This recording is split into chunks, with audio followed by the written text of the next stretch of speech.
ఒక కాటుకు చెప్పు దెబ్బ అంటారు.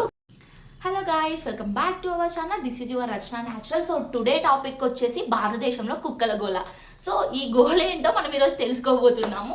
సో దీనికి రీసెంట్గా మన డైరెక్టర్ ఆర్జీవి గారు కూడా స్పందించారన్నమాట. సో దీని గురించి మనం టోటల్గా చెప్పుకోవాలనుకుంటున్నాం ఈరోజు. సో ఈ భారతదేశంలో కుక్కల గోల ఏంటి అసలు? ఏ దేశంలో కూడా ఇలాంటి ప్రాబ్లం రాదు, ఎందుకంటే ఆ దేశం వాళ్ళు రాకుండా చేసుకుంటారు. బట్ మన దేశం వాళ్ళు పీకల మీదకి వచ్చినాక చూసుకుంటారు. సో ఎందుకు ఇలా చేస్తున్నారు అనేది, దీనికి సొల్యూషన్ ఏంటి అనేది మనం ఇందులో తెలుసుకోబోతున్నాము. సో రీసెంట్గా తెలిసిందే, మన భారతదేశంలో 1 yearలో 30 లక్షల కేసులు అయితే కుక్క కాటు వల్ల వచ్చిన కేసులు ఎక్కువ ఉన్నాయి.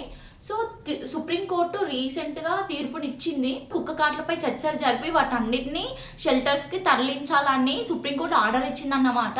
సో దీనికి చాలామంది సెలబ్రిటీలు రెస్పాండ్ అయినారు. ఏంటి అంటే, ఎందుకు మూగజీవులను వాటిని చంపేస్తారు షెల్టర్స్ అనే పేరుతో, అసలు వాటిని డాగ్స్ని షెల్టర్స్కి పంపించరు అని ఇలా సదా గారు ఇంకా చాలామంది సెలబ్రిటీస్ అయితే రెస్పాండ్ అయినారు. అండ్ సదా గారు అయితే ఎయిడ్ చేసినారు కూడా. నేను ఒక డాగ్ లవర్నే. మా ఇంట్లో 2 కుక్కలు ఉంటాయి, మేము 2 కుక్కల్ని పెంచుకుంటాం. సో టాపిక్లోకి వచ్చేసాం. సో లాస్ట్ ఇయర్ మన భారతదేశంలో 30 లక్షల మంది కుక్క కాటుకి బలైపోయినారు. సో అందులో ఎంతమంది రేబిస్ సోకి చనిపోయినారో మీరే అర్థం చేసుకోండి. సో రేబీస్కి మెడిసిన్ కూడా లేదు. సో రేబీస్ వస్తే డైరెక్ట్ ఇంకా పైకి పోవడమే ఉంటుంది. సో రేబీస్ అనేది మనకి ఎందుకు వస్తుంది? కుక్క కాటు వల్లనే కదా. సో మనుషులు ఇంపార్టెంటా కుక్కలు ఇంపార్టెంట్ అంటే, మాకు మనుషులు ఇంపార్టెంట్ కాదు కుక్కలు ఇంపార్టెంటా అని కొందరు జనాలు ముందుకు వస్తున్నారు. అదే డాగ్స్ లవర్ అండి. సో నేను ఒక డాగ్ లవర్నే. మా ఇంట్లో 2 డాగ్స్ పెంచుకుంటాం. సో ఇయర్కి అవి ఎన్ని పిల్లల్ని పెడతాయో మాకు తెలుసు. 2 times పిల్లలు పెడితే ఒక్క డాగ్ వచ్చేసి 6 పిల్లలు వస్తాయి దాని నుంచి. సో మేము 2 డాగ్స్ని పెంచుకున్నాం, ఓకే. కానీ అంతకన్నా ఎక్కువ మేము ఇయర్కి 2 times అంటే 12 డాగ్స్ మాకు ఎక్స్ట్రా వస్తున్నాయి. సో 1 year మేము ఓపిక పట్టినాం, 2 years ఓపిక పట్టినాం. మా మమ్మ అయితే ఇంకా 3rd year నుంచి ఒకటే గొడవ చేస్తుంది, ఆ డాగ్స్ని వేరే వాళ్ళకి ఇచ్చేద్దామని.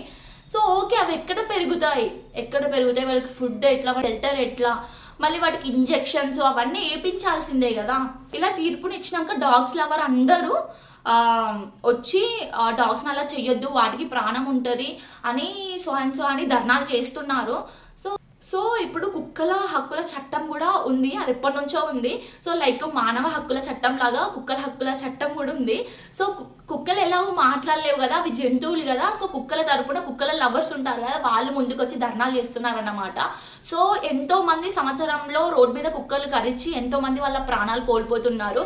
సో వాళ్ళు ప్రాణాలు కోల్పోయినప్పుడు ఎందుకు రాలేదు ఇలాంటి మనుషులు అని ఇప్పుడు చాలా అంటే చాలా కామెంట్స్ వస్తున్నాయి. మీకు డాగ్స్ ఇష్టం అయితే మీరు ఇంట్లో పెంచుకోండి, 10 కాదు 100 అయినా పెంచుకోండి. అదే స్ట్రీట్ డాగ్స్ని అయితే పెంచుకోరు. మళ్ళీ పెంచుకున్న వాళ్ళంతా బ్రీడ్స్ పెంచుకుంటారు. మరి అదే స్ట్రీట్ డాగ్స్ని పెంచుకొని చూడండి. ఆర్జీ గారు ఏమన్నారంటే, కుక్కల కోసం ధర్నా చేసే వాళ్ళు ఉంటారు కదా, వాళ్ళంట ఒక్కొక్కరు ఇయర్కి 10 లక్షలు అంట ట్యాక్స్ పే చేయాలంట, అట్లా పెట్టండి అని రాజీవ్ గారు అంటున్నారు. ఇది ముమ్మటికి నిజమే, నేను కూడా అలానే ఫీల్ అయినా. ఎందుకంటే అవి సంవత్సరానికి ఎన్ని పిల్లలు అంటాయో తెలియదు, అవన్నీ రోడ్ల మీదనే ఉంటాయి కదా. వాటికి ఫుడ్ లేక అవి ఏం చేస్తున్నా కూడా తెలుస్తలేవు, అంటే ఎట్లా కరుస్తున్నాయి, ఎట్లా బిహేవ్ చేస్తున్నాయి అనేది. అండ్ మన దేశం జనాభా విషయంలో చాలా పెద్ద దేశం. సో మనకు ఫుడ్డే చక్కగా ఉండదు. అండ్ కుక్కల్ని మనం ఎట్లా చూసుకుంటాం చెప్పు? మన తిండికే మనకు చక్కగా లేదు, అండ్ కుక్కల్ని చూసుకునే అంత మనకు ఎట్లుంటుంది? అండ్ చాలా రిచ్ లగ్జరీ లైఫ్ని మెయింటైన్ చేసిన వాళ్ళు మాత్రమే డాగ్స్ని పెంచుకోవాలని అనుకుంటారు. సో అలాంటి వాళ్ళు ఇప్పుడు ముందుకు వచ్చి మాట్లాడుతున్నారు అన్నమాట. సో అలాంటి వాళ్ళు బ్రీడ్స్ని కాకుండా స్ట్రీట్ డాగ్స్ని పెంచుకొని చూడండి, అప్పుడు వచ్చి మాట్లాడండి అని ఆర్జీవి గారు అయితే చెప్పినారు. సో ఇదైతే ముమ్మటికి నిజమే. నాన్వేషణ అయితే ఒక వీడియో పెట్టాడు, ఆ వీడియోలో కామెంట్స్ కూడా చాలా అంటే చాలా బాగా వచ్చినాయి. అవన్నీ నేను చదువుతాను, వినండి. సో కామెంట్స్ అన్నీ ఇప్పుడు మనం చూద్దాం ఏమేమి కామెంట్స్ వచ్చినాయో. వెయిటింగ్ అన్నమాట. సో ఫస్ట్ కామెంట్, జంతు ప్రేమికులు ఒక్కొక్కరు 10 డాగ్స్ని అడాప్ట్ చేసుకుంటే ప్రాబ్లం సాల్వ్ అవుతుంది అని పెట్టినారు. నిజమే కదా, 10 డాగ్స్ని అట్లీస్ట్ 5ని పెంచుకున్నా చాలు. 5 డాగ్స్ని పెంచుకున్నా కానీ జంతు ప్రేమికులు ఒక్కొక్కరు 10 కుక్కల్ని పెంచుకోవాలంట. 10 కుక్కలు ఎందుకు, 5 కుక్కలు పెంచుకున్నా చాలు కదా. సో ఆవులను రక్షించాలని కోరేవారు ఈ దేశంలో మతోన్మాది, కానీ కుక్కలను రక్షించాలని కోరేవాడు మాత్రం జంతు ప్రేమికుడు. నిజమే కదా ఇది కూడా. ఇప్పుడు ఆవు జంతువే, కుక్క జంతువే, మీరేమంటారు కామెంట్లో చెప్పండి నాకు. సో ఇంకొకరు కామెంట్ పెట్టారు, ఏంటో చూద్దాం. రోడ్ల మీద తిరిగే వారికి తెలుస్తుంది అసలు ప్రాబ్లం. డాగ్ లవర్స్ రోడ్ల మీదకు రారు, ఓన్లీ ధర్నా చేయడానికి మాత్రమే వస్తారు. చిన్న పిల్లలు చనిపోతుంటే చూస్తూ ఉండడం ఏంటి? క్వశ్చన్ మార్క్ దీనికి. ఏంటి మీ అందరికీ క్వశ్చన్ మార్కే. చిన్న పిల్లలు చనిపోతుంటే చూస్తూ ఉండడం ఏంటి? పెద్దవాళ్ళం అంటే మనకి ఇంజెక్షన్స్ ఉన్నాయి, మనం వేసుకుంటాం. అదే చిన్నపిల్లల్ని కరిస్తే ఇంజెక్షన్స్కి తట్టుకుంటారా? వాళ్ళు తట్టుకోలేరు. అందుకని కదా చాలామంది అలా అయిపోతున్నారు. చిన్న పిల్లల్ని ఎన్ని సంవత్సరాల వాళ్ళని మనం చూస్తలేము, ఎన్ని ప్రాబ్లమ్స్ వచ్చినాయి డాగ్స్ వల్ల. బ్రో పెట్టారనమాట, దేశం అంటే మనిషి కాదు, దేశం అంటే కుక్కలు అని మార్చుకోవాలి గురజాడ గారి స్లోగన్. నిజమే కదా ఇది. ఇప్పుడు దేశం అంటే మనిషి కాదు, దేశం అంటే కుక్కలే. కానీ భారతదేశంలో ఇది మాత్రం కరెక్ట్ వర్తిస్తుంది. మన దేశంలో మనకంటే ఎక్కువ కుక్కలే ఉన్నాయి. సో మనకే తినడానికి తిండి లేదు, మరి కుక్కలకి ఎక్కడి నుంచి వస్తాయి? అవి తిండి లేకనే కదా మనల్ని కరుస్తున్నాయి. సో ఇంకో కామెంట్ చూద్దాం. సూపర్, కరెక్ట్గా చెప్పావు, కరెక్ట్గా దింపావు. కారులో తిరిగే వాళ్ళు బెదవ కబుర్లు చెప్పడం కాదు, రోడ్లపై ఒంటరిగా తిరిగే వాళ్ళకి తెలుస్తుంది ఆ ఇబ్బంది గురించి. మీరేమంటారు? నేనైతే నిజమే అంటున్నా. ఇంకోరు పెట్టారు, కుక్కల కంటే ఇంకా పెద్ద సమస్య ఉంది, కోతుల సమస్య. గ్రామాల్లో పట్టణాల్లో ఇష్టానుసారంగా నష్టం కలిగిస్తున్నాయి. ఇవి ఏడాదికి 2 పిల్లలు కంటున్నాయట. ఒక గ్రామంలో డబ్బులు ఇచ్చి కోతుల్ని పట్టిస్తే వారు తీసుకెళ్లి మరీ గ్రామంలో వదిలిపెడుతున్నారు. ఏమిటో ఈ కుక్కలు, కోతులు, పందులు, పాములు మనుషుల కంటే ఎక్కువ అయ్యాయి. మనుషుల మీద ప్రేమ తగ్గి వీటిపై ఎక్కువ అవుతుంది. కరెక్ట్ కదా. సో ఇప్పుడు మనం ఓన్లీ డాగ్స్ని ఇట్లా చేస్తేనే మరి ఇట్లా అంటున్నారు. మనం ఎవ్రీ ఇయర్ ఎన్ని మేకల్ని చంపుతున్నాం, ఎన్ని కోళ్ళని చంపుతున్నాం, ఎన్ని చేపల్ని చంపుతున్నాం. సో ఎన్ని ఆవులు బలైపోతున్నాయి, ఎన్ని కోతులు బలైపోతున్నాయి. సో ఓన్లీ డాగ్స్ మీదకే ఎందుకు వచ్చినాయి? వన్నిటి గురించి ఎందుకు రావట్లేదు? సో డాగ్స్ అయితే మన ఫ్రెండ్స్ పెంపుడు జంతువులే కదా. పెంపుడు జంతువులు అంటే ఇష్టం ఉన్న వాళ్ళు ప్రతి ఒక్క దాని మీదకి రెస్పాండ్ అవ్వాలి కదా. సో ఓన్లీ కుక్కల మీదకి ఎందుకు రెస్పాండ్ అవుతున్నారు? ఎందుకు? అవి ఫ్రెండ్లీగా ఉంటాయన్నా.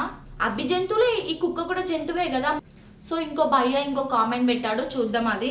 హిందువులు ఎంత పవిత్రంగా భావించే గోవుని చంపుతున్నప్పుడు ఎక్కడికి వెళ్ళాయి ఈ జంతు ప్రేమికులు? ఎక్కడికి వెళ్ళాయి ఇవన్నీ? అప్పుడు రాలేదా మరి ఇదంతా? ఆవులైతే ఎక్కడికైనా పోవాలి కదా. సో ఇది ఫైనల్ అన్నమాట. Street dogs issue is bigger than corruption in India. It's bigger than farmer problem. It's bigger than hospital scams. It's bigger than taxes problem in India. Bigger than cyber crimes. Bigger than land kabjas. Bigger than rape attempts. ఇది మర్చిపోయినాడు brother ఎవరో కానీ. ఈ dogs గురించి మీరేమనుకుంటున్నారో చెప్పండి. So వాటి వల్ల అవి ఒక రకంగా ప్రాణం ఉన్న జంతువులే, కాదంటలేము. కానీ మన సెక్యూరిటీ మనకి ఇంపార్టెంట్ కదా. మన సెక్యూరిటీ తర్వాతనే కదా ఏదైనా. సో నేనైతే ఒకరోజు బయటికి వెళ్తే క్యాజువల్గా బయటికి వెళ్ళినాం. నేను నా ఫ్రెండ్ డిన్నర్ చేసినాం, వాకింగ్ అని బయటికి వెళ్ళినాం. సో అది చాలా అంటే చాలా ఫ్రెండ్లీగా అనిపించింది మాకు చూడనీకి. సో మేము కూడా క్యాజువల్గా వాకింగ్ చేస్తున్నాం. అది సడన్గా వచ్చి ఇట్లా మీదికి పడుతుంది. మేము ఇక కొంచెంలో తప్పేసుకున్నాం, లేకపోతే ఆ రోజు అయితే టూ మచ్ ఉండేది. సో అలా ఉన్నాయి డాగ్స్. ప్రతి స్ట్రీట్లో ఒక 5-10 ఉంటున్నాయి తెలుసా. అదేందో బయటికి నైట్ 9 తర్వాత బయటికి వెళ్ళాలంటే ఫుల్ భయం వేస్తుంది. అండ్ చిన్నపిల్లలు స్కూల్ నుంచి ఎప్పుడు వస్తారో తెలీదు. ఇంకా వాళ్ళైతే ఎంత ఈజీగా ఖర్చు చేస్తాయో గుర్తుపెట్టుకోండి. సుప్రీంకోర్టు అయితే మనకి ఫైనల్గా తీర్పునిచ్చింది. సో ప్రతి ఒక్క స్ట్రీట్ డాగ్ని షెడ్లో వేసేయాలి అని. లైక్ వాటికంటూ సపరేట్ మనకు వచ్చేసి అనాథ ఆశ్రమం లాగా వాటికి కూడా ఒక ఆశ్రమాలు పెట్టి అందులోకి పంపిస్తారు. అట్లా చేస్తున్నారన్నమాట. వాటిని కూడా ఏం నాశనం చెయ్యరు. సో దీనికి ఆర్జీవి గారు కూడా మంచిగా రెస్పాండ్ అయినారు. నిజంగా తను కూడా చెప్పింది చాలా మంచి వర్డ్స్ చెప్పారు. తను కూడా నీకు కుక్కలు ఇష్టం ఉంటే అందరికి ఇష్టం అనే రూల్ లేదు. నీతో నీ కుక్క మంచిగా ఉంటే అందరితో బయట కుక్కలు మంచిగా ఉంటాయనే రూల్ ఏం లేదు అని అన్నారు. కరెక్ట్. మా ఇంట్లో మా డాగ్స్ మాతో ఎంతో ఫ్రెండ్లీగా ఉంటాయి. అదే బయట వాళ్ళు రాగానే ఇద్దరిని కలిసింది మా డాగ్ అయితే. సో నేను అప్పటి నుంచే అనుకున్నాను.